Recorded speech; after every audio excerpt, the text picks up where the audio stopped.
Assalamualaikum warahmatullahi wabarakatuh. Perkenalkan, nama saya Elvia Febriani, saya dari kelas 12 Ekonomi 1. Jadi di video ini saya akan membuat video tugas monolog dari Miss Donna Francisca. Saya mencintai demokrasi, tetapi karena saya hanya orang biasa, saya tidak pernah kelihatan sebagai pejuang, apalagi sebagai pahlawan. Di RT yang saya pimpin ini, semuanya pro akan demokrasi. Tidak ada satupun yang menolak akan demokrasi. Kalau sudah berbicara tentang demokrasi, semuanya pasti akan membela dengan mati-matian. Tidak percaya? Kita lihat. Demokrasi, demokrasi, demokrasi, demokrasi. Pokoknya demokrasi itu bagus. Sesuatu yang layak diperjuangkan sampai titik dalam penghabisan. Sesuatu yang memang harus diperjuangkan supaya kita bisa mendapatkan kehidupan yang adil dan makmur di masa yang akan datang. Begitulah ucap salah satu warga di RT saya. Menurut saya sih arti demokrasi yang beliau ucapkan betul-betul saja. Karena saya tidak terlalu mengerti apa itu arti demokrasi. Saya tidak terbiasa menjadi juri pendengar. Saya juga tidak berani berbicara tentang hal yang lebih luas mengenai demokrasi. Takutnya nanti salah-salah ditafsirkan. Suatu hari, RT kami kedatangan orang-orang dari kelurahan. Mereka berkata bahwa gang di RT kami ini akan diambil tanahnya sebanyak 2 meter untuk pembangunan jalan. Kami terkejut, kami tidak tahu menahu mengenai hal ini. Kami bilang, tidak bisa, ini tanah kami tidak mau. Pokoknya kami tidak mau.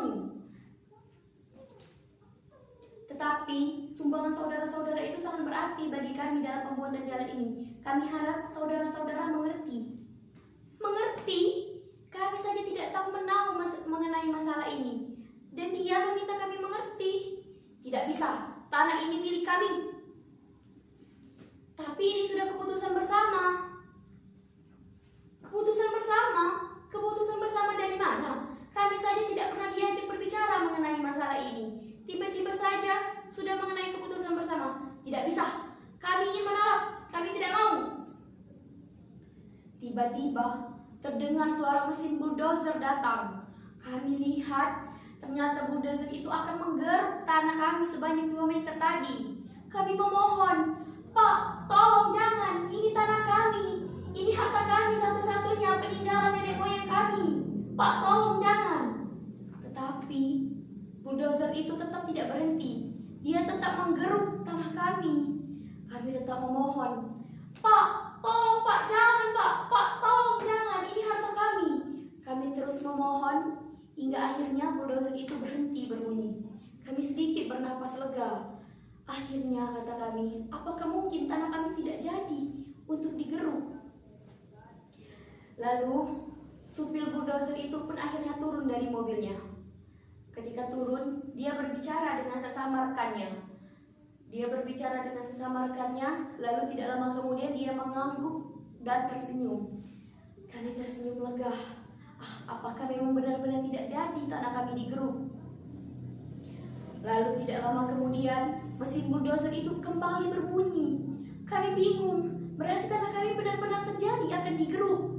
Tiba-tiba bulldozer itu menggeruk tanah kami lagi. Kami memohon tetap, Pak, tolong Pak, tidak, jangan. Kami tidak mau tanah kami diambil, ini harta kami satu-satunya. Tetapi bulldozer itu tetap tidak peduli. Lalu beriring dengan suara bulldozer itu, datang sebuah mobil dengan orang-orang berseragam di dalamnya. Kami bernapas lega. Akhirnya aparat yang datang untuk membantu rakyat-rakyat kecil datang. Kami sudah bernapas lega. Akhirnya tanah kami tidak jadi digeruk. Tetapi ternyata mereka adalah satpam ataupun orang-orang yang bertugas untuk mengamankan kami dalam kericuhan ini. Saya berpikir keras, bagaimana menjalankan ini? Saya berpikir karena sudah terjadi kericuhan. Akhirnya karena memang kami kalah dalam jumlah, kami terpaksa mundur. Lalu saya berpikir bagaimana cara untuk menghentikan ini.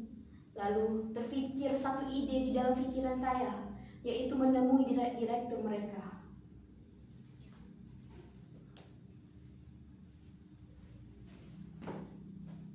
Lalu saya datang ke kantor mereka mengaku sebagai petugas kelurahan.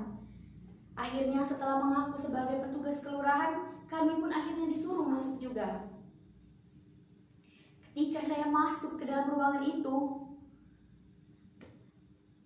pertama direktur itu terkejut ketika mengetahui ternyata saya bukanlah orang-orang dari kelurahan, melainkan orang-orang dari korban penggusuran itu. Lalu tidak lama kemudian dia tersenyum ramah menyambut saya untuk masuk.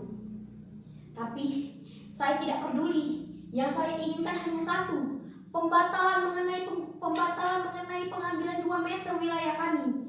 Saya tidak akan pulang dengan tangan kosong. Saya akan pulang tidak akan dengan tangan kosong. Saya akan pulang dengan membawa keputusan yang menguntungkan kami sebagai rakyat kecil. Pokoknya saya tidak mau kalau tanah kami diambil 2 meter. Saya tidak peduli apapun yang terjadi. Pokoknya saya tidak mau tanah kami diambil 2 meter. Itu tanah kami. Itu hak kami.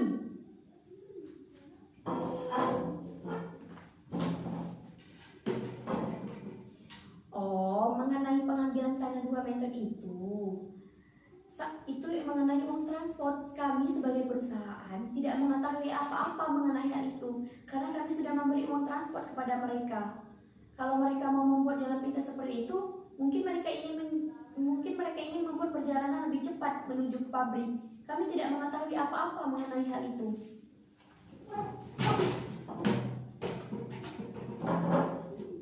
Tidak tahu apa-apa dari mana? Dasar orang-orang seperti inilah yang saya benci. Tidak tahu apa-apa, tidak mungkin dia tidak tahu apa-apa mengenai hal ini. Dasar pembohong. Saya bukan orang yang mudah ditipu. Saya tidak akan tertipu dengan tipu-tipu muslihat seperti ini. Saya rasanya ingin memaki. Saya tampar wajahnya. Tidak mungkin dia tidak tahu mengenai masalah ini. Tapi saya tetap tidak mau. Saya tetap berbicara bahwa saya tidak akan pergi sebelum saya membawa keputusan yang menguntungkan bagi rakyat kecil, bagi rakyat di RT saya. Pokoknya saya tidak mau keluar dengan tangan kosong dari ruangan ini. Lalu dia tersenyum seakan mengerti apa yang saya maksud. Lalu dia mengeluarkan amplop dari bawah mejanya dan memberikan kepada saya. Saya terkejut. Amplop ini bertuliskan 20 juta, 25 juta.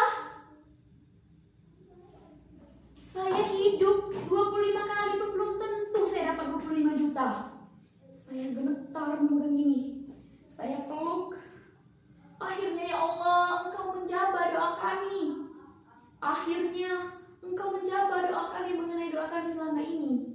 Akhirnya saya bisa memperbaiki rumah, saya bisa membayar SPP anak saya bisa membayar kredit motor saya. Terima kasih Tuhan, terima kasih Engkau telah mengabulkan doa kami. Lantas kupeluk erat-erat dompet ini supaya tidak kelihatan oleh warga lain, dan aku pun pergi keluar dengan sambil berendap-endap supaya tidak ketahuan oleh orang lain.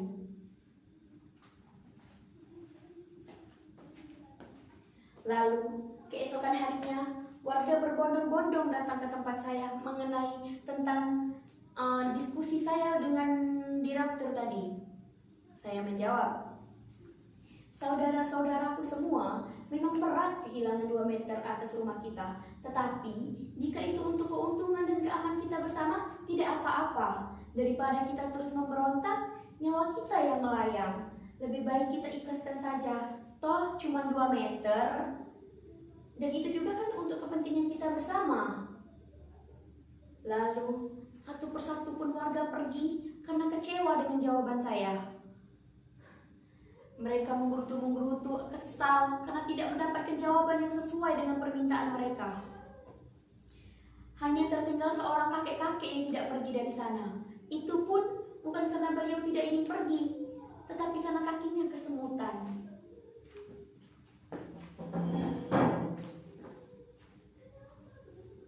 Aduh, kalau demokrasi tidak membela rakyat kecil, saya tidak mau membela demokrasi. Mulai saat ini, saya akan membenci, saya akan menolak demokrasi. Lalu kakek itu pun pergi. Sejak hari itu tidak ada yang mendukung demokrasi, tidak ada di RT ini mendukung demokrasi lagi. Hanya tersisa saya seorang. Saya tetap berpegang teguh membela demokrasi. Apapun yang terjadi, saya akan membela demokrasi sampai titik darah penghabisan saya. Karena kalau saya tidak membela demokrasi, siapa lagi? Daripada diberikan ke orang lain. Baik, sekian penampilan monolog dari saya. Monolog ini berjudul Demokrasi dari Putu Wijaya. Saya akhiri. Wassalamualaikum warahmatullahi wabarakatuh.